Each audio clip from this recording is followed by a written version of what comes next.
नमस्कार। आज हम सब मिलकर एक ऐसी माँ के साहस की कहानी में उतरेंगे जो दिल को छू जाती है।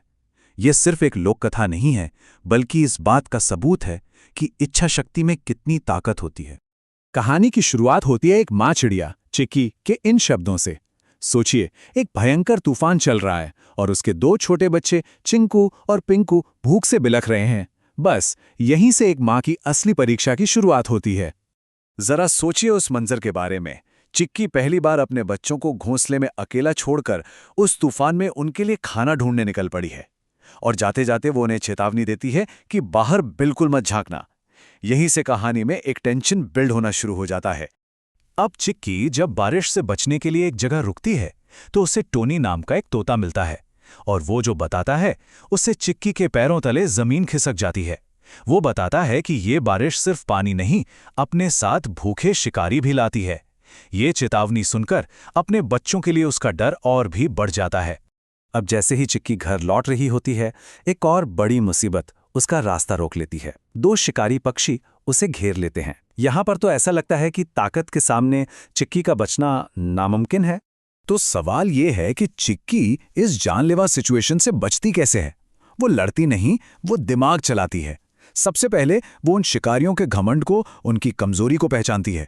फिर वो एक चैलेंज देती है कि भाई, दोनों में से जो ज्यादा ताकतवर होगा वही उसे खाएगा। और बस वो दोनों अपनी ताकत साबित करने के लिए आपस में ही लड़ पड़ते हैं। जैसे ही वो लड़कर घायल होते हैं, चिक्की को मौका मिल जाता है और वो वहां से उड़ जाती है। ये साफ दिखाता है कि दिमाग ताकत से कितना बड़ा हथियार हो सकता है।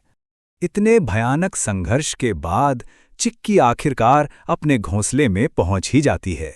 ये एक राहत का पल है। वो अपने भूखे बच्चों को खाना खिलाती है और उन्हें सिखाती है कि असली हिम्मत डर के बावजूद डटे रहने में ही है। लेकिन ये शांति ज्यादा देर टिकने वाली नहीं थी। अगली ही सुबह एक नई और शायद कहीं ज्यादा खतरनाक चुनौती सामने आ खड़ी होती है। इस बार लड़ाई बाहर के दुश्मनों से नहीं, बल्कि एक अनदेखे अंदरूनी दुश्मन से थी। यहां पर देखिए कि कहानी का संघर्ष कैसे पूरी तरह बदल जाता है। पहले खतरे बाहरी थे, जैसे तूफान या शिकारी, जिनसे चालाकी से जीता जा सकता था। लेकिन अब जो खतरा है वो अंदरूनी है। एक बीमारी, एक लाचारी, जिससे सीधे सीधे लड़ाई नहीं जा सकता। और ये शायद कहानी का सबसे दिल तोड़ने वाला पल है। डॉक्टर चिक्की को बताता है कि बच्चों को वायरल बुखार है और अब सब कुछ भगवान भरोसे हैं। ये वो पल है जब चिक्की के हाथ से सारा कंट्रोल चला जाता है। किसी भी माँ के लिए इससे बड़ी बेबसी और क्या हो सकती है। लेकिन जब सारे रास्ते बंद हो जाते हैं, तब भी चिक्की हार नहीं मानती। वो जंगल की सबसे ऊंची, सबसे शांत चोटी पर जाती है। एक ऐसी जगह जहां से वो सीधे कायनात से बात कर सके, उससे सवाल कर सके। और उस चोटी पर पहुंचकर वो भीख नहीं मांगती। उसकी प्रार्थना एक चुनौती है, एक ऐलान है। ये उसके अटूट संकल्प को दिखाता है। ये एक माँ की दहाड़ है जो अपनी किस्मत को भी चुनौती दे रही है। ये लाइनें कितनी कमाल की हैं।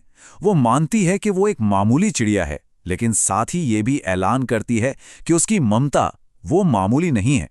वो ब्रह्मांड से सीधा सवाल कर रही है कि मेरे बच्चों को ये सजा क्यों। ये वो सवाल है जो हर उस इंसान के दिल में उठता है जो कभी नाइंसाफी का सामना करता है। और फिर वो अपना आखिरी दांव चलती है, एक ऐसा अल्टीमेटम जो शायद ब्रह्मांड को भी हिलाकर रख दे। वो न्याय मांगती है और चेतावनी देती है कि अगर इंसाफ नहीं हुआ तो उसकी मौत की चीख सदियों तक गूंजेगी। ये एक माँ की इच्छा शक्ति का, उसके विल पावर का सबसे बड़ा प्रदर्शन है। अपने इस जबरदस्त प्रार्थना के बाद चिक्की जब घोंसले की तरफ लौटती है तो उसके दिल में एक अजीब सी शांति होती है। उसे नहीं पता कि घोंसले में उसे क्या मिलेगा, लेकिन उसके अंदर एक सुकून है, मानो कुदरत ने उसके साहस को सलाम किया हो। और जब वो घोंसले में पहुंचती है तो क्या देखती है? उसके दोनों बच्चे चिंकू और पिंकू जगे हुए हैं और पानी मांग रहे हैं। उनका बुखार उतर चुका है, वो दोनों बच गए हैं। चिक्की की इच्छा शक्ति ने नामुमकिन को मुमकिन कर दिखाया था। तो ये कहानी हमें एक बहुत ही गहरे सवाल के साथ छोड़ जाती है। ये सोचने पर मजबूर करती है कि आखिर एक माँ बाप के प्यार की हद क्या होती है। क्या सच में इच्छा शक्ति की कोई सीमा नहीं होती? ये कहानी सिर्फ एक चिड़िया की नहीं, बल्कि हर उस माता पिता के जज्बे और हिम्मत की कहानी है जो अपने बच्चों के लिए किसी भी हद तक जा सकते हैं।